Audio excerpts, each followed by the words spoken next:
भजु गिरिधर गोविंद गोपाला। भजो मुरली मनोहर नंद लाला। भजो मुरली मनोहर नंद लाला। भजो गिरिधर गोविंद गोपाला। भजो गिरिधर गोविंद गोपाला।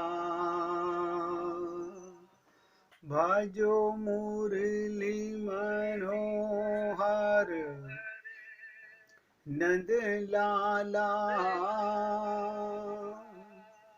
भजो मुरली मनोहर नंद लाला। भजो गिरिधर गोविंद गोपाला। भजो गिरिधर गोविंद गोपाला। बोलिए वृंदावन बिहारी लाल की जय जय श्री राधे। जय जय श्री राधे। सभी भक्तों से निवेदन, बहुत एकाग्रचित होकर सत्संग के प्रत्येक शब्द को हृदयंगम करने का भरसक प्रयत्न कीजिएगा। आप और हम लोग नहीं जानते थे कि हमारी एक छोटी सी त्रुटि का इतना बड़ा हमें भुगतान करना पड़ेगा। ये हम सबकी त्रुटि है, छोटी सी एक गलती। आप कहेंगे ऐसी क्या गलती है? बहुत बड़ी गलती नहीं है, सुधारी जा सकती है। एक अज्ञानता है हमारी, उसे अगर कोई सुधारना चाहे, समझना चाहे तो बहुत आसान है। क्या है कि संसार और शरीर को अपना मानने वाला, बहुत ध्यान से सुनिएगा, संसार को और शरीर को अपना मानने वाला सदा मृत्यु से भयभीत रहता है। पाना चाहते हैं राम रस, भगवत प्रेम, सबको अधिकार है, लेकिन कौन चाहता है?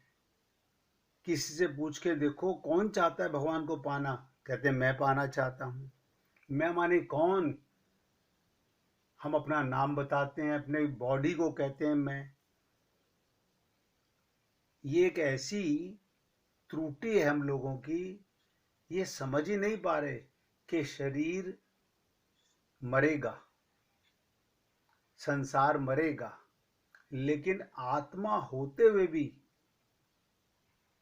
एक अज्ञान, और ये इस जन्म का नहीं है, अनंत जन्मों में अनंत संत महात्मा आप और हम लोगों को मिले।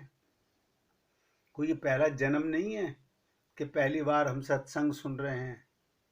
हर जन्म में हमने सत्संग सुना, हर जन्म में हमें संत महात्मा मिले, हर जन्म में मिले। हर जन्म में संत महात्माओं ने हमारे को इस त्रुटि, इस अज्ञानता को मिटाने के लिए कहा। हमने नहीं माना। क्यों नहीं माना? क्योंकि हम लोगों ने ये ऐसा अज्ञान अपने साथ बांध रखा है कि मैं शरीर हूं, संसार मेरा है। जिसको आत्मज्ञान हो गया, ज्ञान का मतलब 24 घंटे की अनुभूति, फिर भय मुक्त हो गया, प्रकाशवान हो गया, आत्मा और परमात्मा से स्वयं का संबंध मानने वाला। नोट करो, सदा निर्भय रहता है। कोई डर नहीं, कोई चिंता नहीं, कोई भय नहीं। क्यों? जाहि विधि राखे राम, ताहि विधि रहियो। सीताराम सीताराम, सीताराम कहियो। निर्भय। अब सोचिएगा, आप और हम लोग भयभीत हैं। काय की भय है? किस चीज का भय है? मृत्यु का। अच्छा, आपके भय रहने से, भयभीत रहने से मृत्यु नहीं आएगी? आएगी। अब बताइए, सब लोग बुद्धिमान हैं, सबके पास परमात्मा ने विवेक दिया है, लेकिन सुन करके टाल देते, छोड़ो ना, अब जब मरेंगे जब मर जाए। अरे तुम नहीं मरोगे, छोड़ कैसे दें इस चीज को? लोग कहते हैं अब छोड़ो ना, अभी कौन सा मर रहे हैं, फिर वही गलती। हम तो आपको ये ज्ञान कराने की बात कर रहे हैं, तुम अजन्मा हो, अमर हो, अविनाशी हो, भगवान को पाने के लिए आए हो। लेकिन इस अज्ञानता को कोई मिटाना नहीं चाह रहा। पाना सब चाहते हैं भगवान को। अब सोचिएगा, फिर भगवान कैसे मिले? एक भयभीत रहना और एक निर्भय रहना। एक छोटी सी गलती के मिटते ही, अभी हम लोग अपने को शरीर मानते हैं, तो शरीर के सारे दुख सुख परेशानियां अपनी मानते हैं। और यही, और इसी को मानते मानते भगवान को भी पाना चाहते हैं।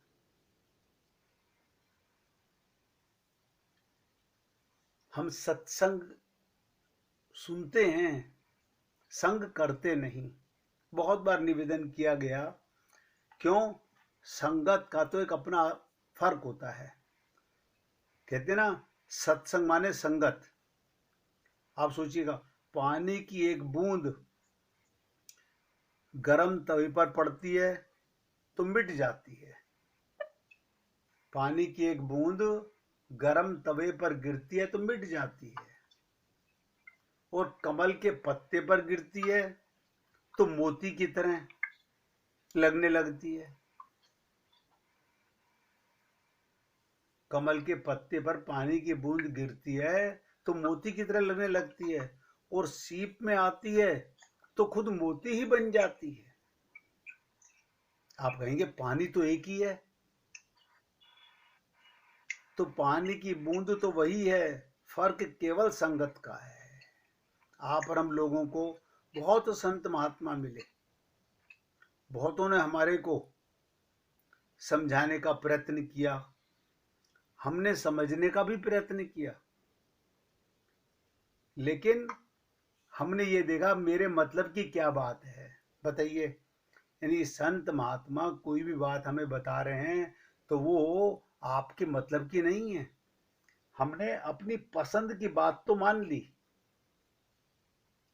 अब हमसे कोई कहे तू शरीर नहीं, हम नहीं मानते, हम तो शरीर हैं। अब आप बताइए, जब हम अपनी भूल सुधारना ही नहीं चाहते तो भगवत प्राप्ति किसको हो? फिर बदनाम क्या हो रहा है? उस गुरु ने, हमने इतने साल उसके साथ में सत्संग किया, हमको भगवत प्राप्ति नहीं हुई, हमारा भगवान से प्रेम नहीं हुआ। अरे एक शब्द भी तो तुमने अपने हृदय में माना नहीं। संतों ने कहा, हे पुण्य आत्माओं, हमने अपने को आत्मा नहीं माना, अपने को स्त्री पुरुष माना। बताइए,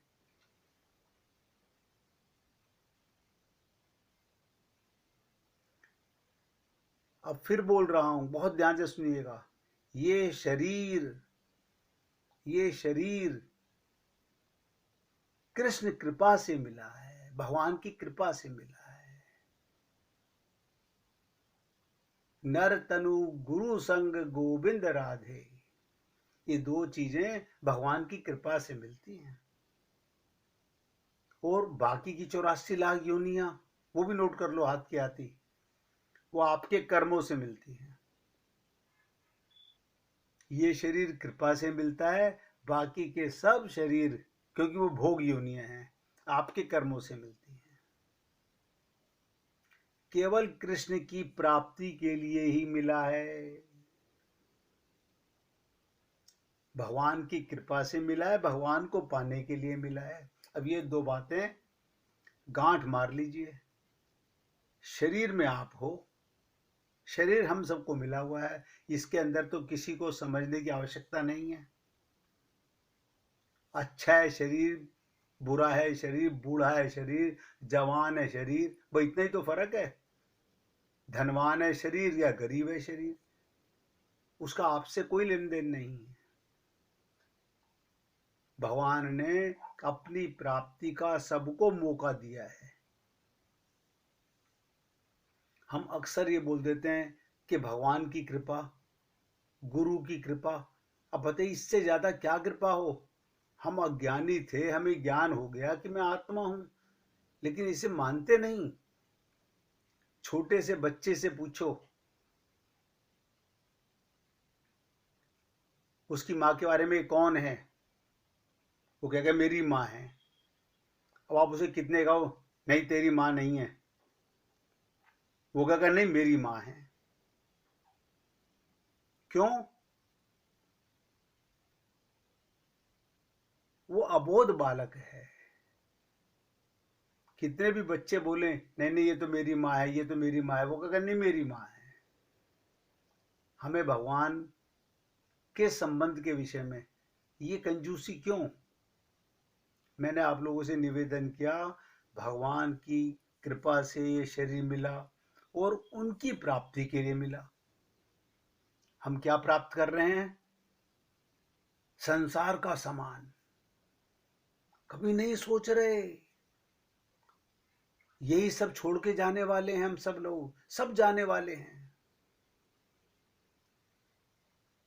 इसीलिए हम को चाहे कुछ भी त्यागना पड़े, सब छोड़कर, ध्यान से सुनो, हमको कुछ भी त्यागना पड़े, सब छोड़कर भगवान की भक्ति में तुरंत लग जाना चाहिए।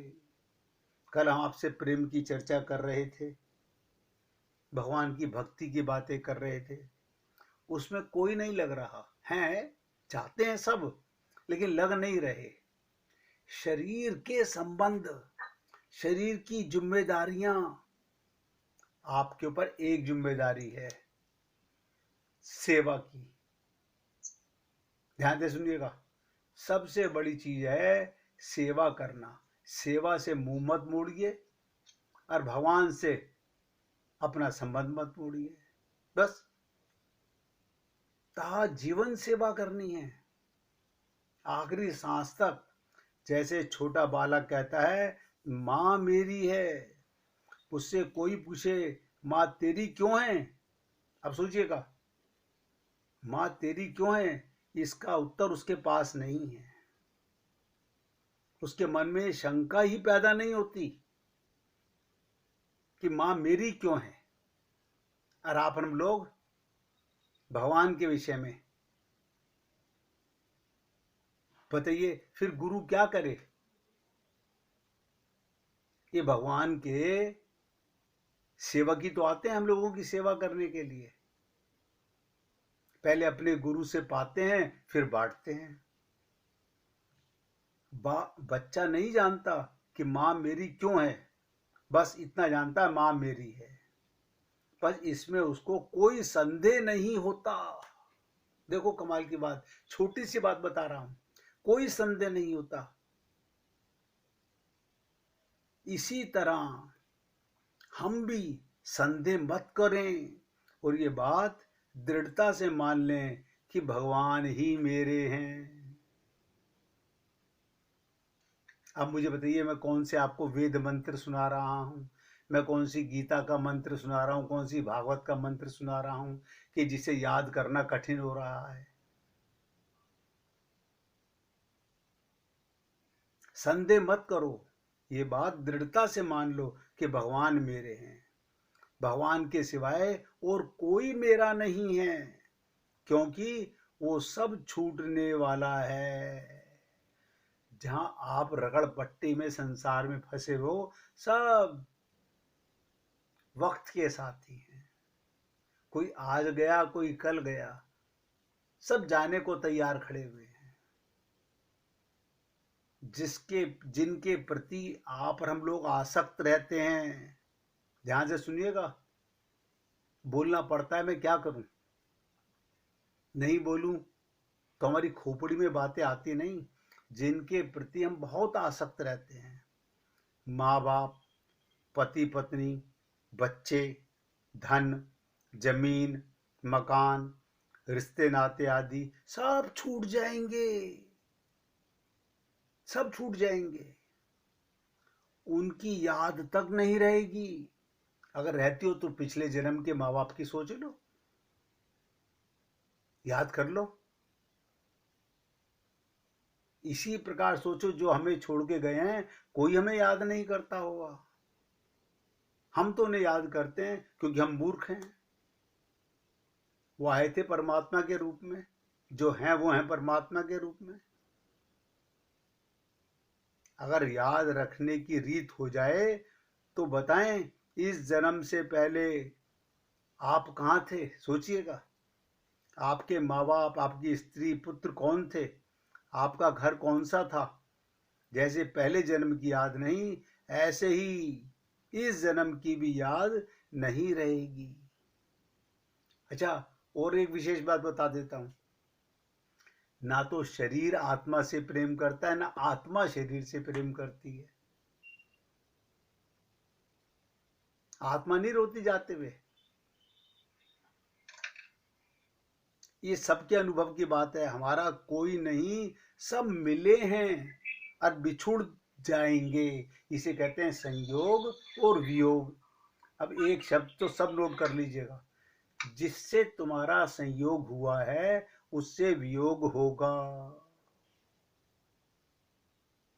माता हो, पिता हो, पति हो, पत्नी हो, धन हो, संसार हो, माया का जंजाल हो, सब छूटेगा। जिससे नित्य योग है, दूसरी बात, उससे कभी वियोग नहीं होगा। जिससे आपका नित्य योग है, उससे कभी वियोग भी नहीं हो सकता। अब आप सब समझ रहे होंगे, जिससे संयोग हुआ है उससे वियोग होगा, जिसका नित्य योग है उससे कभी वियोग नहीं होगा।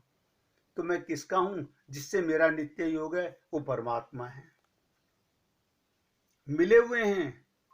देखो कमाल की चीज, मिले हुए से मिलना मुश्किल हो रहा है। हम लोगों की अज्ञानता की भी कोई सीमा होती है। हम लोगों की अज्ञानता भी कोई सीमा होती है। हम लोग अपनी अज्ञानता को मिटाना नहीं चाहते। अगर याद रहने की रीत हो तो आप सोचिएगा, हमारे को कितने जन्मों के माँ बाप याद रहते।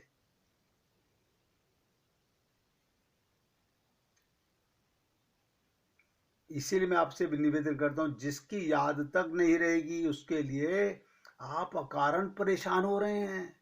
हम बड़ी टेंशन में हैं, हमारा बेटा बीमार है, हमारा पति बीमार है। अरे सेवा करो, बस सेवा परमो धर्म है।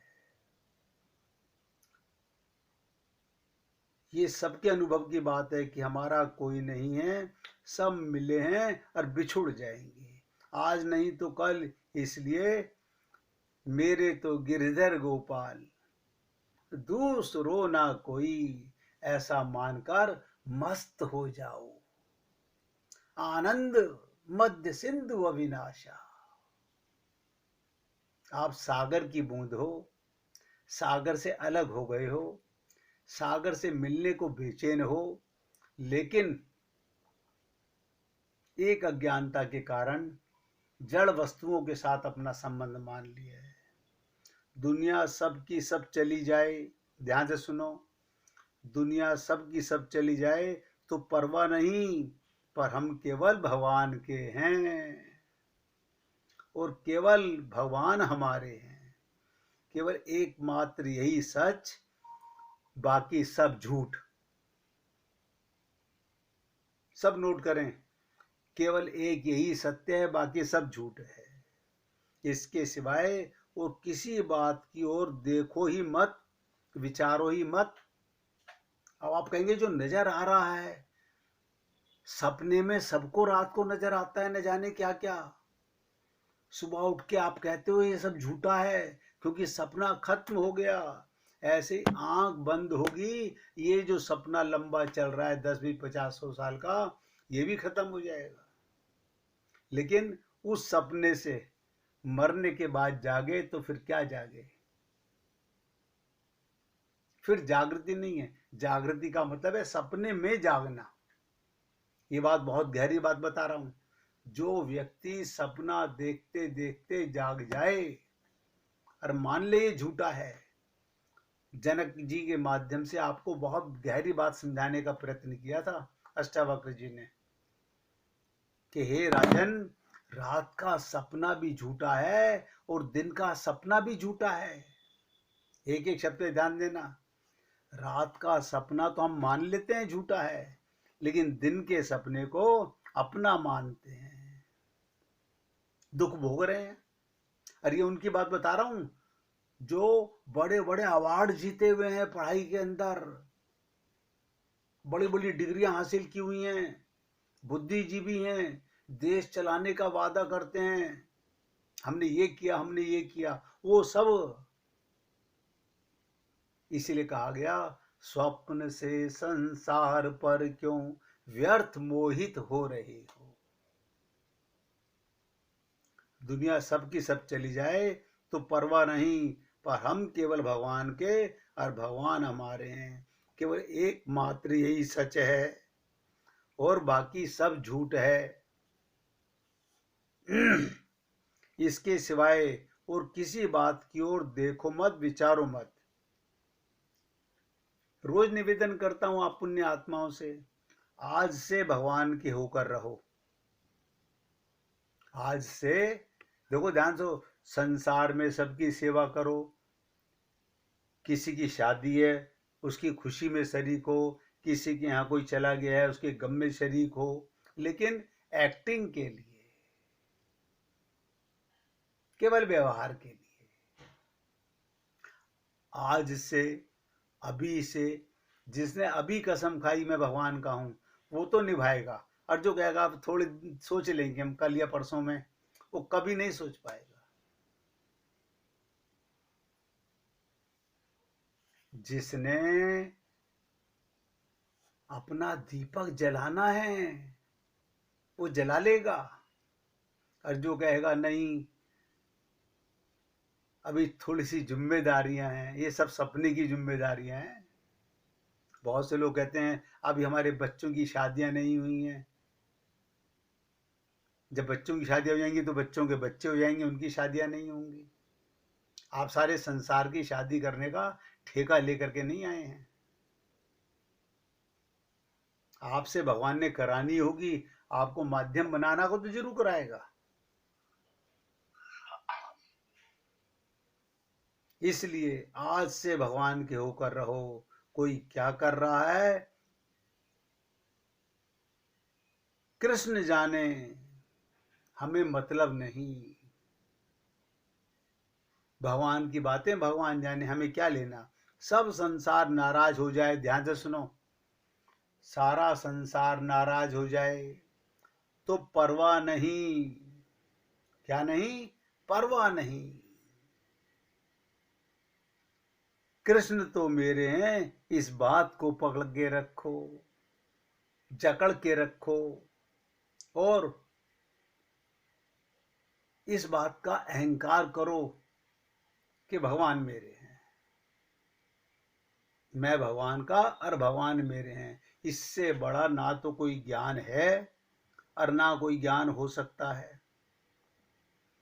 इससे बड़ा कोई ज्ञान नहीं है, इससे बड़ा कोई ज्ञान नहीं। कल हम आपसे निवेदन कर रहे थे, प्रेम और सेवा को समझो।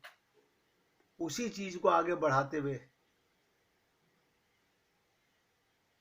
आप और हम लोग ये समझने का प्रयत्न तो करते हैं, लेकिन दृढ़ता का नहीं, हम सोचते हैं ये तो मेरा कमाया हुआ है, ये तो मेरा बनाया हुआ है।